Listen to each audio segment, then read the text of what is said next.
and get your joy up. Embrace this brand new day. Let light and love fill you up. Get your morning cup of Jubilee. So much goodness waiting, so much overflow. All this anticipation. Morning cup of Jubilee. Faith, love, and joy, the equation. Feeding your soul, you're amazing. Daily you're celebrating. Morning cup of Jubilee. Good morning. You have tuned into Morning Cup of Jubilee. I'm your host, Jubilee. I hope that you have your mugs, your tumblers, your sippy cups, whatever you're sipping on this morning, because it is time for today's play of the day. Let's get into it. It's yours truly with Too Blessed.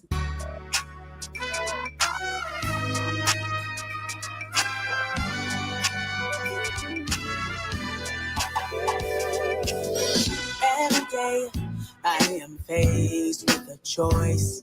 For the world I'm gonna frame with my voice.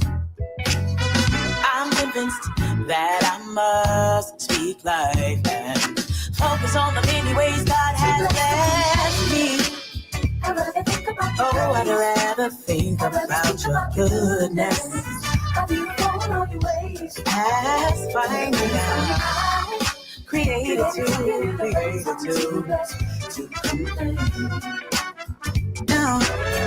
Oh yeah, we've been made feel your night, but you must believe that joy will come to bring morning light. Walk by faith, not by sight. It'll be alright, and focus on the many ways God has blessed you. Oh, I'd rather think about your goodness that our past finding out. I'm too blessed to complain. If you're gonna make it through, you got to.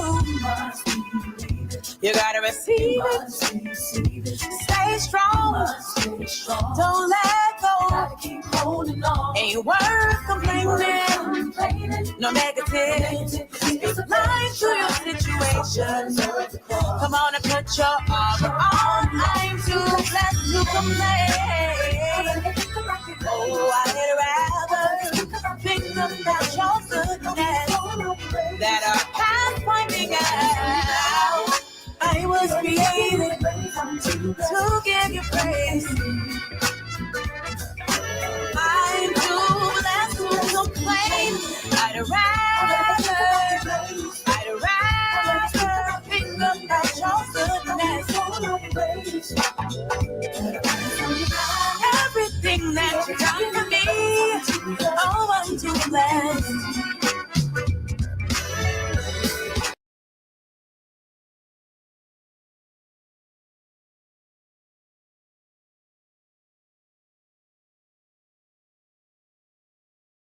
I'm over here jamming, forgetting that y'all can't hear it no more. But listen, that was Too Blessed to Complain by yours truly. Again, welcome to Morning Cup of Jubilee. I am your host. It's Jubilee, and that means that it is 7:30 a.m. or around about 7:30 a.m. on a Wednesday morning, and you are here to get your cup filled. So before I get into today's sip of inspiration, I want to give a shout out to my parentals, daddy and mother, who celebrated their 35th wedding anniversary just a couple of weeks ago. And I actually really meant to shout them out. Of course, I sent all my accolades on the social medias and to them directly. But I want to give a shout out because today I'm talking about, anchors and back to the basics and being able to manage transition and change. And it's something to be said about a couple that has been happily married for 35 years, managing change, managing transition, and giving God praise through it all while raising kids and being faithful and helping the community and all the things. So shout out to mother and daddy. Happy anniversary. 35 whole years. That's like a whole adult. Okay? All right, let's get into today's sip of inspiration. What's in your cup? I got some spicy chai this morning, and I love a spicy chai. All right, so there's a quote that says that the only constant in life is change, and that's by Heraclitus. I don't know. Okay, it sounds Greek. We're gonna go with that. But listen, the only constant is change, right? So transitions are tricky. Remember, I shared with you that I was, moving. It was not far away, but still a move is a move. And I've been reflecting a lot about transitions and how tricky they can be because it is the ending of one thing, the beginning of another thing. Right? It brings you into a space, a new space that you love, a new space. There's new opportunities. There's more light. Right? There's a lot of goodness in it, but sometimes it could also feel overwhelming. And I have to say, like, that has been the case for me in some places, right? Like, I love all the newness. I love my new home. We're settling in nicely, and it can still feel overwhelming because it's like, where am I, right? And just needing to be able to be grounded again. And so I think this is the same, not just for like moving, but for life, right? It's a metaphor for life. Life throws a bunch of shifts at us all the time.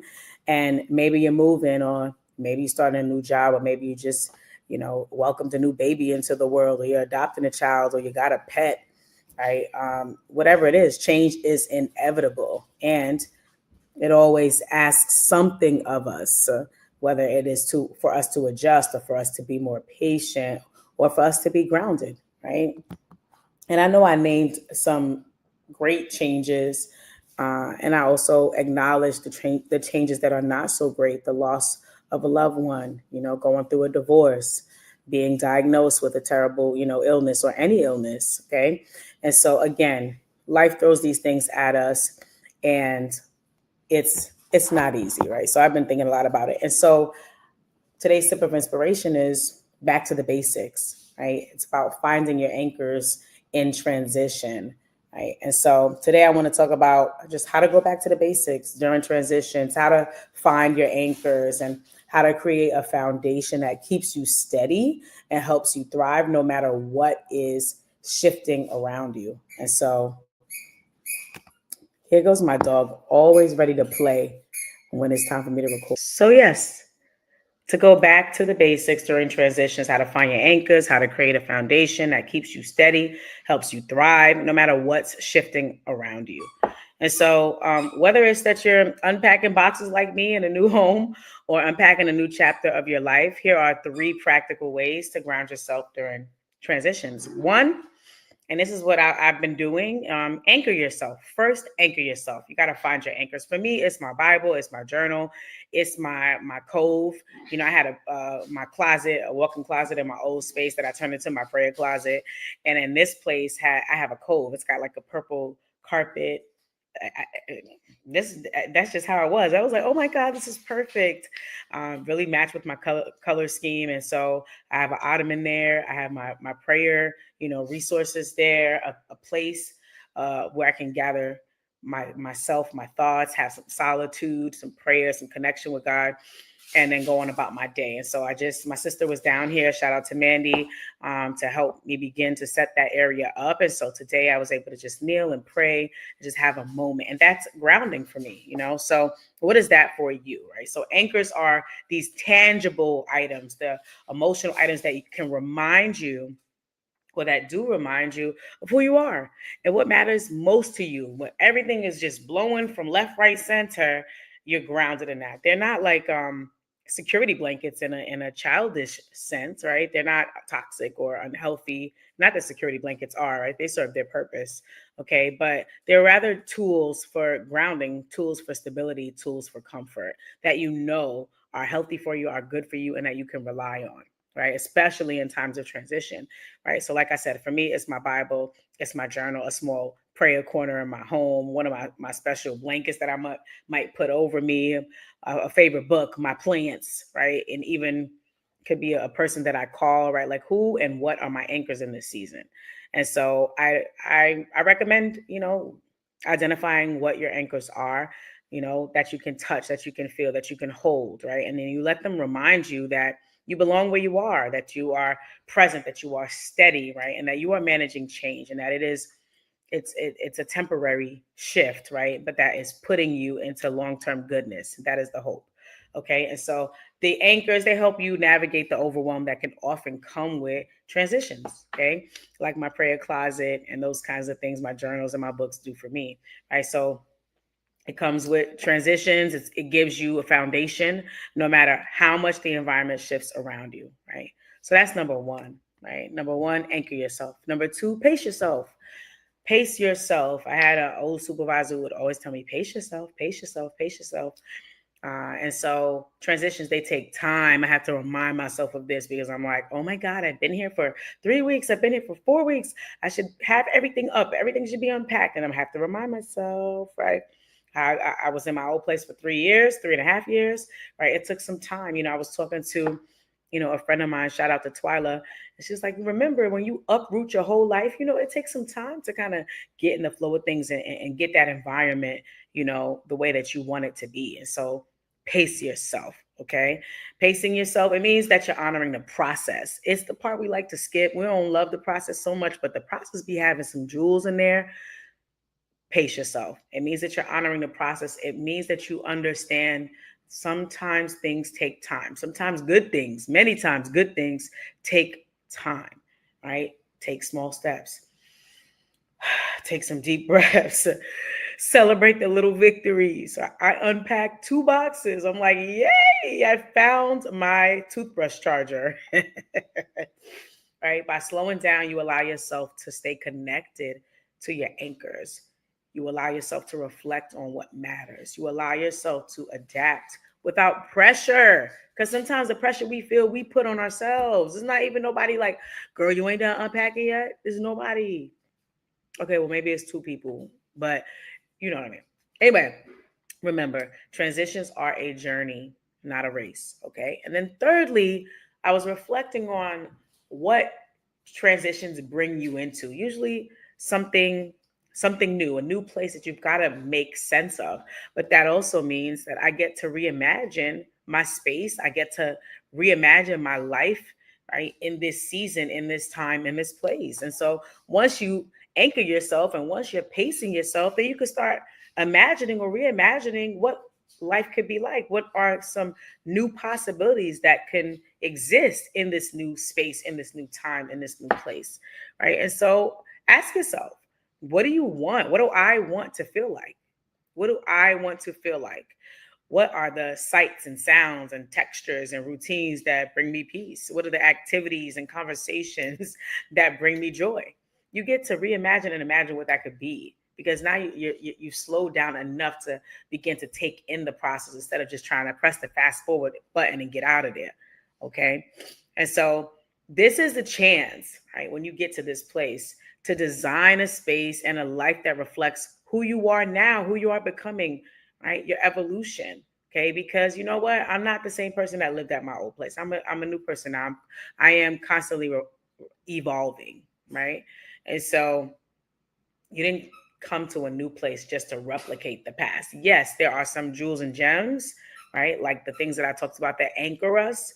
Those jewels and gems have the permission to come with us because they're healthy and they still serve us, right? Not saying that they can't be up for change. Howsoever, we know that they are serving us right now. They anchor us and they are healthy, okay? And so you didn't come to a new place just to repeat the past, okay? Just to replicate the past. What's going to be new about you? What's going to be new about your environment? What's going to be new about your prayer life? What's going to be new about your conversations? What's going to be new about your narratives, your self-talk, your self-esteem, your self-perception? What's going to be new? Because you're in a new place, okay? What do you want to keep? What do you want to let go of? You know how many things I threw away? Okay? And it didn't matter if somebody, oh, keep that. You might use that in 3 years. Done with it. Done with it. Done with it. Okay. So those are questions that you can answer when you are reimagining. Okay. What new rituals do you want to tap into? Right? What new objects do you want to add value to or hold close to your heart?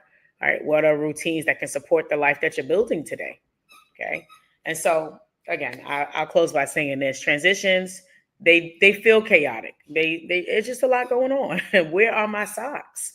Where is the other side of my shoe? I where?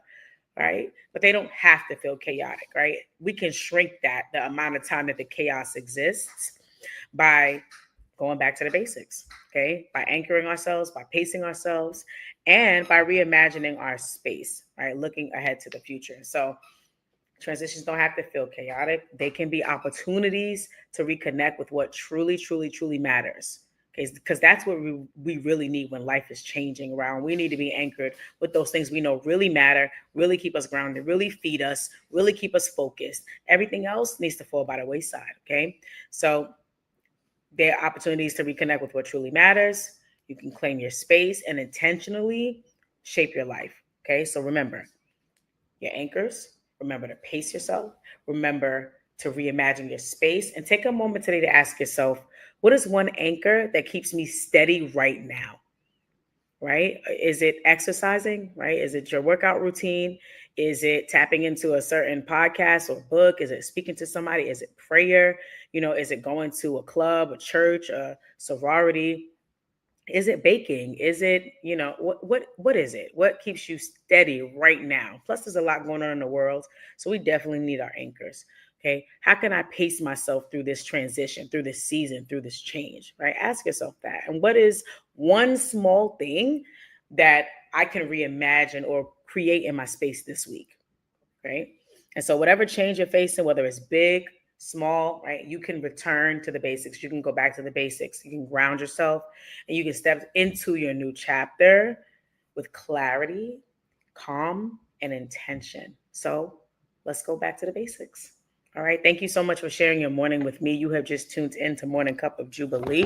I want to see you here next week, same time, same place, Wednesday, 7:30 a.m. And please, please, please do not forget to subscribe to It's Jubilee TV. One day, we're going to be all over the world, baby, on radio and TV. So come on and join us now while you can. All right. Love you. Thanks for tuning in to Morning Cup of Jubilee. See you next time.